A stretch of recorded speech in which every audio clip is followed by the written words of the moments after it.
ঈদযাত্রায় স্বস্তি নিয়েই গ্রামের পথে ছুটছেন ঢাকার মানুষ। এদিন অনেকটা সময়ের মতোই ছেড়েছে ঢাকা রেলওয়ে স্টেশনের সব ট্রেন। এখনও পর্যন্ত তেমন বিড়ম্বনা নেই সড়কপথেও। এবার ঈদের লম্বা ছুটিতে রাজধানীর রেলওয়ে স্টেশন, বাস টার্মিনালগুলোতে তাই ঘরমুখী মানুষের ভিড় বাড়ছে গত কয়েকদিনের তুলনায়। টিকিট কালোবাজারি বন্ধ এবং যাত্রীদের নিরাপত্তা নিশ্চিতে তৎপরতা বাড়িয়েছে আইনশৃঙ্খলা বাহিনীও। রিপোর্ট করছেন আদ্দিন সজীব। প্রিয়জনদের সাথে এক হয়ে আনন্দ ভাগাভাগি করে নেয়ার একটা বড় উপলক্ষ পবিত্র ঈদ। উৎসবকে আরো রঙিন করতে তাই বাড়ির পথে সবাই, কারো 7 দিন, কারো 9 বা 10 দিন ছুটি, কারো বা কম, কিন্তু যেতেই হবে, কারণ বছর ঘুরে ওই নিরেই যে ভিড় জমবে আপন মানুষের, দেখা হবে বন্ধু স্বজন আর চেনা কত মুখের। পরিবারের সবার সাথে ঈদ করবো একসাথে, এটাই তো আনন্দ। সে জার্নিটা যদি কষ্টও হয় তবুও কিছু মনে হয় না। নিজের কাছের মানুষদের সাথে ঈদ কাটানোর জন্যই আসলে মূলত যাওয়া। এইটা তো না গেলে আসলে মিস করব। বিশেষ করে বাবা মার জন্য বাড়িতে যাওয়া, কষ্ট হলেও প্রিয়জনদের মুখ দেখা, এটাই স্বাদ।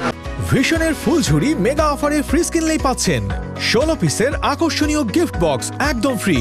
টিকিট পেতে কিছুটা অনিশ্চয়তা থাকলেও এবার ঈদের আনন্দ বাড়িয়েছে স্বস্তির ট্রেন যাত্রা। এখনো চোখে পড়েনি মানুষের গাদাগাদি। 24 থেকে 27 মার্চ তেমন একটা শিডিউল বিপর্যয় নেই। অস্বস্তিকর এখনো তেমন কোনো বুঝতে পারিনি। 7-8 দিনের ছুটি আমাদের ভালোই লাগছে। বাসার সাথে ঈদ করার মতো তো আনন্দদায়ক কিছু হইতে পারে না। সবসময় থাকি ঢাকাতে, এর জন্য ঈদের সময় ওনাদের সাথে ঈদ কাটানোর জন্য গ্রামে যাচ্ছি। কালোবাজারি অভিযোগে এদিন কয়েকজনকে আটক করেছে র্যাব। অবৈধ উপায়ে বা বিনা টিকিটে যাত্রা বন্ধেও কঠোর রেল প্রশাসন। সাধারণ যাত্রীদের যে স্বস্তি এখনো পর্যন্ত দেখা যাচ্ছে, সেটা শেষ পর্যন্ত কতটা থাকবে তা বলে দিবে আগামীতে কি হতে যাচ্ছে। তবে সবাই প্রত্যাশা করেন যে ট্রেনের যে ধারাবাহিকতা রক্ষায় চেকপোস্ট এবং অন্যান্য উদ্যোগ নেওয়া হয়েছে তার বাস্তবায়ন যেন যথাযথভাবে করে রেল কর্তৃপক্ষ, সেদিকেই সবার তাগিদ। যাত্রীর চাপ বেড়েছে বাস টার্মিনালগুলোতেও। সড়ক মহাসড়ক এবার আগের তুলনায় ভালো, তাই তেমন কোনো জট বাঁধেনি সড়ক পথেও। এবারও আছে ভাড়া নিয়ে কিছু অভিযোগ। আইনশৃঙ্খলা বাহিনীও সতর্ক, নিরাপদে বাড়ি ফিরতে পেরে খুশি যাত্রীরা। শ্বশুর বাড়ি যেহেতু ঈদ করা হয়, শ্বশুর শাশুড়ি ননদ দেবর সবাই মিলে একটা অন্যরকম মজা থাকে।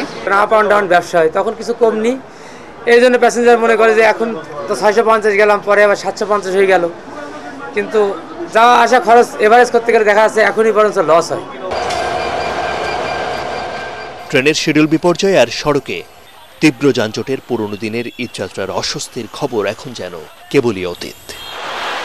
আদ্দিন সজীব, এটিএন বাংলা, ঢাকা।